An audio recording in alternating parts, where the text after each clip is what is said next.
Chapter 4 Gate to the Underworld.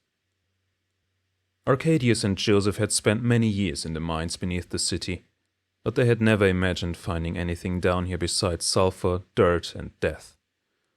The wall in the caves was one thing. Now, however, all remaining was just dust, revealing something entirely different. More walls, with strange reliefs and alchemical lanterns, the ceiling supported by richly adorned columns, and a staircase broad enough for a ceremonial procession. The alchemist's guard, clad in their shiny black armor, pushed forward and took position. "The workers go first," hissed one of the alchemists. Joseph wanted to protest, but a look from Tomasz made him swallow his words painfully.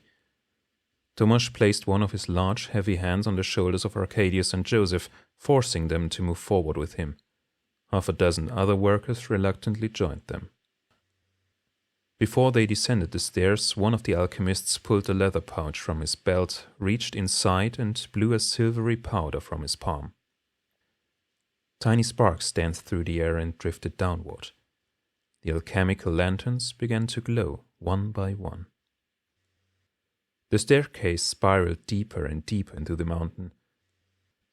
Arcadius was on the verge of clinging to Tomasz's belt, who marched ahead with his head held high, followed by his workers, the guard, and finally the alchemists.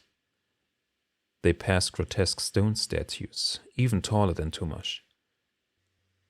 Representations of monstrosities with too many limbs or tentacle-like appendages, covered in boils and sores.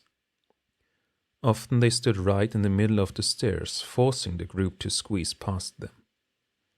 Joseph looked up at each one, filled with fear and fascination.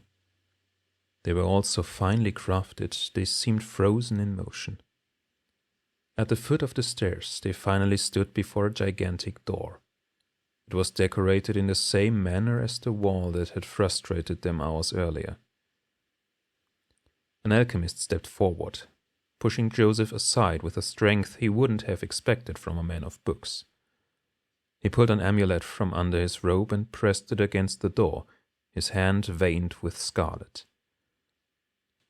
Dust and small stones trickled down as the heavy doors opened as if by magic.